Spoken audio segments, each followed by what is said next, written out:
Hello students, आज मैं आपको बेसिक प्रॉब्लम्स कराऊंगा मॉलिक्यूलर वेट, इक्विवेलेंट वेट और वॉल्यूमेट्रिक एनालिसिस पे। बेसिक तो पहले बेसिक क्लियर हो जाएंगे तो हार्ड प्रॉब्लम भी फिर बाद में करा देंगे हैं। तो अब बेसिक, तो सबसे पहले एक बेसिक प्रॉब्लम है कि HCl 3 नॉर्मलिटी का है, 3 नॉर्मलिटी का। तो बताइए कि इसमें ग्राम पर लीटर कितना पड़ा हुआ है। तो मैं पहले आपको बता दूंगा नॉर्मलिटी का मतलब क्या होता है। यदि एक नॉर्मलिटी है तो इसका मतलब ये होता है कि एक इक्विवेलेंट वेट है, एक इक्विवेलेंट वेट 1 लीटर में है। बस कोई कहे हाफ नॉर्मलिटी का तो हाफ इक्विवेलेंट वेट है 1 लीटर में, इक्विवेलेंट वेट इन ग्राम्स। तो अब HCl का मुझे इक्विवेलेंट वेट पता है कितना, क्योंकि HCl जब आयनाइज होगा पानी में तो H प्लस Cl नेगेटिव देगा, तो इसका मॉलिक्यूलर वेट और इक्विवेलेंट वेट दोनों बराबर है क्योंकि एक ही H प्लस देता है। तो इसका इक्विवेलेंट वेट हो गया 1 प्लस 35.5, तो 36.5 हो गया। तो 36.5 और कितने नॉर्मलिटी का है, 3 नॉर्मलिटी, तो 3 इक्विवेलेंट वेट है। तो इसका पहले का आंसर हो गया 3 गुणा 36.5। अब जो भी आएगा वो आंसर हो जाएगा। तो 5 15 है तो चेक 18 1 19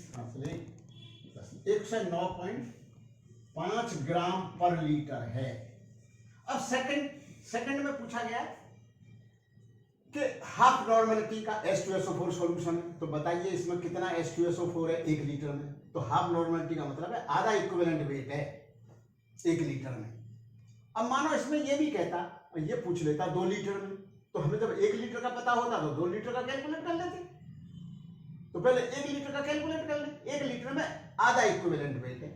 अब इसका इक्विवेलेंट वेट कितना होगा, तो जो इसका मॉलिक्यूलर वेट है उसमें 2 का भाग देना पड़ेगा। क्यों?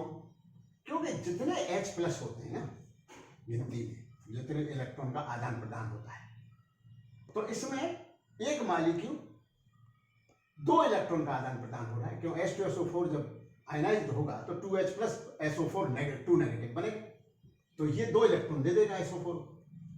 तो ये 2 इलेक्ट्रॉन देने की क्षमता रखता है और वो 2 इलेक्ट्रॉन लेने की रखता है। तो जो इसका इक्विवेलेंट वेट है वो मॉलिक्यूलर वेट डिवाइडेड बाई 2 है। एक इसका मॉलिक्यूल हो और एक इसका मॉलिक्यूल हो, तो ये तो एक ही देगा, ये 2 देगा। इसलिए इसकी जो मॉलिक्यूलर वेट का आधा करना पड़ेगा इक्विवेलेंट निकालने के लिए। तो ठीक है, तो इसका जो है मॉलिक्यूलर वेट है 98, आप गिन सकते हो। तो इसका 32 ये बैठ जाएंगे, 64 ये बैठ जाएंगे, तो 98 और 98 में 2 का भाग दे दो। तो 98 में 2 का भाग देने पर इक्विवेलेंट वेट आया 49 ग्राम। 49 ग्राम, लेकिन आधी नॉर्मलिटी का, तो 49 का भी आधा करना पड़ेगा। तो इसका आंसर हो जाएगा, इसका जो आंसर हो जाएगा 49/2 ग्राम पर लीटर, ग्राम H2SO4 पर लीटर। ये आंसर हो गया।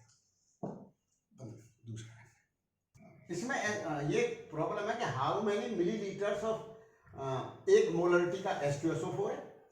ये कितना चाहिए न्यूट्रलाइज करने के लिए 10 millilitre of 1 molarity of NaOH। NaOH 1 molarity का है, 10 मिलीलीटर है, उसके 10 मिलीलीटर है, 10 मिलीलीटर है, 10 मिलीलीटर है किसके, NaOH के 10 मिलीलीटर।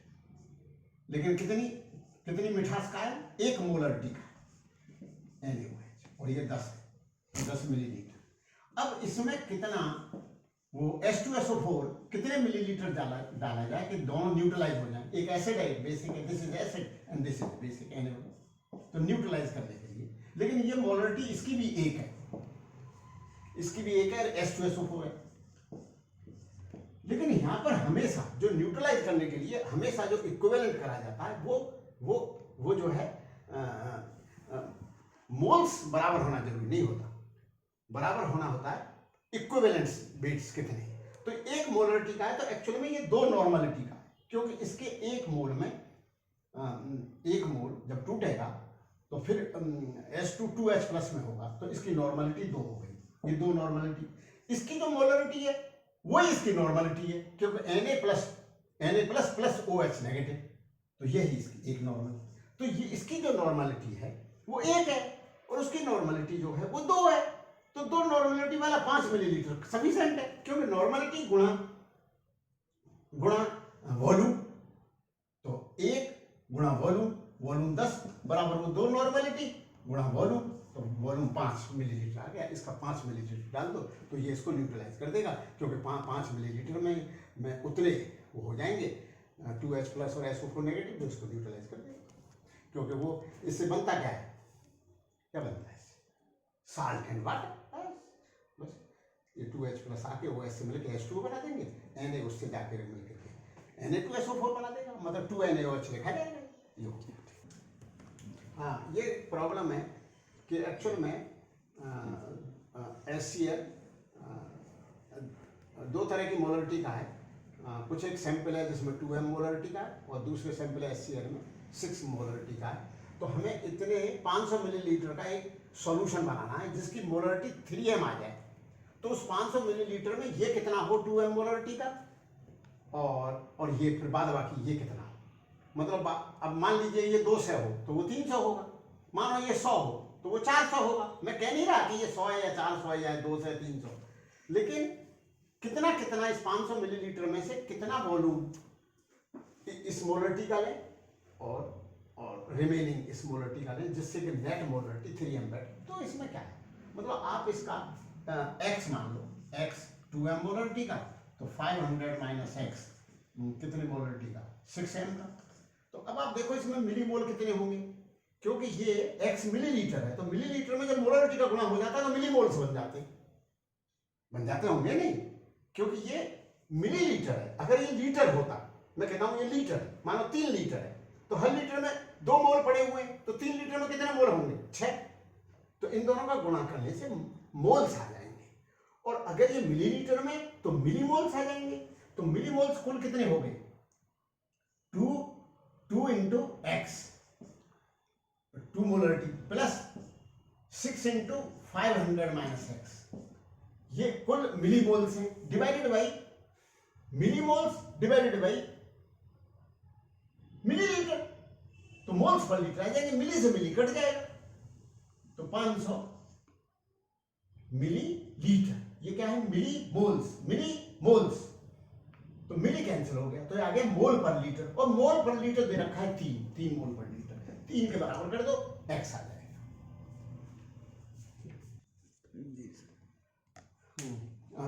ये ऐसा है कि सवाल ये है कि कोई 250 मिलीलीटर 0.2 मोलरिटी का HCl चाहिए अपने, लेकिन अपने पास 11.7 मोलरिटी का HCl है, तो उसको कितना डाइल्यूट करें, क्योंकि वो इतनी ज्यादा मोलरिटी का है तो उसमें पानी मिलाएंगे, तो कितना लें, उसका वॉल्यूम कितना लें इसका, फिर बाद बाकी पानी मिलाना, तो वो इतनी मोलरिटी का बन जाए 250 ml।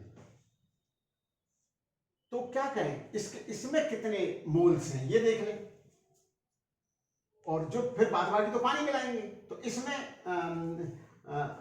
इसमें 11.7 मोलरिटी में कि कितने वॉल्यूम में उतने ही मोल होंगे जिसमें कि इसमें, तो उतना वॉल्यूम ले लो, बाद बाकी पानी मिला दो। जो पानी मिलाएंगे उसमें तो मोल होंगे नहीं, क्योंकि वो तो डाइल्यूट करना है।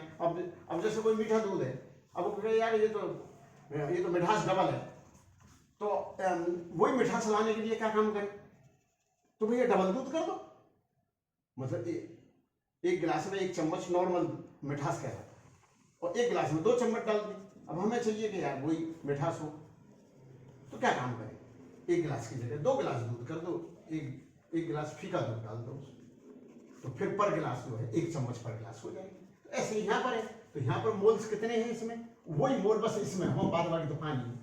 250 मिलीलीटर इंटू 0.2, तो ये हो गए मिली मोल्स, क्योंकि मिली, तो उसमें मिली मोल्स तो 11 तो ये मिलीलीटर आएगा, ये भी वॉल्यूम, तो V गुणा 11.7 मोलरिटी, तो मिली मोल्स इंटू मोलरिटी, तो ये हो गए मिली मोल्स, तो V आ जाएगा बस। हाँ, ये प्रॉब्लम मैं आपको कराने जा रहा हूँ, ये काफ़ी अच्छी प्रॉब्लम है, इसमें मैं आपको 3-4 बातें बता दूंगा ये प्रॉब्लम को सॉल्व करने में। प्रॉब्लम ये है कि कितने मिलीलीटर कंसंट्रेटेड H2SO4 के चाहिए जिससे कि मुझे सॉल्यूशन बनाना है 200 मिलीलीटर ऑफ 0.5 नॉर्मलिटी का H2SO4 का। तो मैं कितने मिलीलीटर इसके लूँ, किसके मिलीलीटर, जैसे कोई एक वो जो है ऐसे समझिए कि अपन दूध चीनी की बातें कर लेते हैं। बाई द वे चीनी ज़्यादा पड़ गई दूध में, 10 चम्मच पड़ गई एक गिलास में, तो हमें जो है 10 गिलास दूध मतलब एक चम्मच पर गिलास का चाहिए। तो हम क्या काम करें कि 10 गिलास दूध बनाना, एक गिलास दूध में कितना और डाल दें दूध, तो 9 गिलास और डाल। तो जो 10 चम्मच जो पर गिलास थी वो 1 चम्मच पर गिलास हो जाएगी। तो इस तरह का ही है ये सवाल। अब यहाँ पर देखिए कि 200 मिलीलीटर 0.5 नॉर्मलिटी का है, तो पहले हम इसमें ये डिटरमाइन कर लें कि कितना H2SO4 है इसके अंदर, कितना H2SO4 है ये पता कर लें, कितने ग्राम है। तो उतने ग्राम H2SO4 इसके जो ये डेटा दे रखे हैं कि इतनी स्पेसिफिक ग्रेविटी और इतने परसेंट H2SO4 है और इतनी स्पेसिफिक ग्रेविटी का H2SO4 है और 98% H2SO4 है, इसके कितने मिलीलीटर लें, फिर उसमें बाद वाली पानी मिला देंगे, मिलाते मिलाते उसको 200 मिलीलीटर बना देंगे। तो कितने, क्योंकि जो पानी मिलाएंगे उसमें तो H2SO4 होगा नहीं, तो जो इसमें जितने ग्राम आएंगे उतने ग्राम यहाँ पर कितने वॉल्यूम में आएंगे ये करते हैं सवाल। तो अपन देख लेते हैं 200 मिलीलीटर में 0.5 नॉर्मलिटी में कितने ग्राम H2SO4 है। तो मिलीलीटर गुणा नॉर्मलिटी ये आ जाते हैं मिली इक्विवेलेंट। अगर ये लीटर गुणा नॉर्मलिटी होती तो इक्विवेलेंट्स आ जाते। अब मैं आपको ये भी बताऊंगा इक्विवेलेंट्स आना और उनको ग्राम में कन्वर्ट करना, इसका क्या मतलब है। एक इक्विवेलेंट का मतलब होता है कि उसका जो उसका इक्विवेलेंट वेट है, अगर जैसे मानो किसी का इक्विवेलेंट वेट 49 है और मैं कह दूं एक नॉर्मलिटी का सॉल्यूशन है, तो इसका मतलब है 49 ग्राम वो जो है सब्सटेंस पड़ा हुआ है 1 लीटर में। तो 49 ग्राम पड़ा हुआ है मतलब एक इक्विवेलेंट पड़ा हुआ। बोला साहब आधा इक्विवेलेंट है तो 49/2। तो ऐसे ही है यहाँ पर कि वॉल्यूम गुणा नॉर्मलिटी का गुणा कर देंगे तो इक्विवेलेंट्स आ जाएंगे। अगर वॉल्यूम मिलीलीटर में होगा तो मिली इक्विवेलेंट्स आ जाएंगे। मिली इक्विवेलेंट्स के जब इक्विवेलेंट्स बनाएंगे तो 1000 का भाग दे देंगे, तो 1/10 इक्विवेलेंट हो गए। लेकिन एक H2SO4 है, H2SO4 का इक्विवेलेंट वेट 49 ग्राम होता है। वो कैसे होता है मैं कई सवालों में बता चुका हूँ, क्योंकि इसका जो मॉलिक्यूलर वेट है वो 98 है। आप जोड़ लीजिए इन सबका, H2 सल्फर और इन सबका जोड़ लीजिए 98, और इसमें जो है 2H+1 थे, तो इसलिए 2 का भाग लगता है, वैलेंसी का भाग लग जाता है, क्योंकि 2 इलेक्ट्रॉन का आदान प्रदान होता है एक मॉलिक्यूल के अंदर। तो फिर इक्विवेलेंट्स वेट निकालने के लिए 2 का भाग देंगे, तो वो जो है 2 का भाग देने पर 49 आ गया। तो 49 का मल्टीप्लाई करके 4.9 ग्राम मुझे H2SO4 चाहिए। उधर अपन यहाँ से देख लेते हैं कि वो कितने वॉल्यूम में मिलेगा। बाद वाली तो पानी मिला देंगे और पानी मिला करके उसको 200 मिलीलीटर बिठा देंगे। तो अब देखते हैं वो कितने वॉल्यूम में, मान लिया जाए V वॉल्यूम में मिलेगा। V वॉल्यूम गुणा डेंसिटी, तो डेंसिटी स्पेसिफिक ग्रेविटी का मतलब भी मैं बताऊंगा आपको। स्पेसिफिक ग्रेविटी 1.84 है, इसका मतलब ये है कि पानी के कंपैरिजन में इसकी डेंसिटी 1.84 टाइम्स है। किसी की स्पेसिफिक ग्रेविटी 2 है, तो 2 का मतलब ये है कि पानी की डेंसिटी जो होती है 1 ग्राम पर क्यूबिक सेंटीमीटर होती है, और जिसकी स्पेसिफिक ग्रेविटी 2 है ना, उसकी डेंसिटी 2 ग्राम पर क्यूबिक सेंटीमीटर है। जैसे सोना है, तो सोने की स्पेसिफिक ग्रेविटी 19.3 है प्योर सोने की। इसका मतलब है पर क्यूबिक सेंटीमीटर में 19.3 ग्राम गोल्ड आता है। मतलब अब 1 क्यूबिक सेंटीमीटर का मतलब भी बताऊंगा मैं। 1 क्यूबिक सेंटीमीटर का मतलब होता है उतना वॉल्यूम कि जैसे कोई क्यूब हो 1 centimetre by 1 centimetre by 1 centimetre. इस वॉल्यूम को 1 क्यूबिक सेंटीमीटर कहेंगे। एक बात और मैं बताना चाहूंगा इस सवाल के अंदर, कई बातें मैं बताना चाह रहा हूं कि 1 क्यूबिक सेंटीमीटर और 1 मिलीलीटर एक ही यूनिट है। 1 मिलीलीटर एक ही यूनिट है। अब आप कहोगे ये कैसे, इसको भी समझा दो, तो मैं इसको भी समझा दूंगा। आप देखिए 1 मीटर क्यूब में कितने लीटर होते हैं। 1 मीटर क्यूब का क्या मतलब है, एक ऐसी टंकी जो 1 मीटर लंबी, 1 मीटर चौड़ी और 1 मीटर ऊंची हो। तो आप ही सोचो कितने लीटर पानी आता होगा, उसमें आता है 1000 लीटर पानी।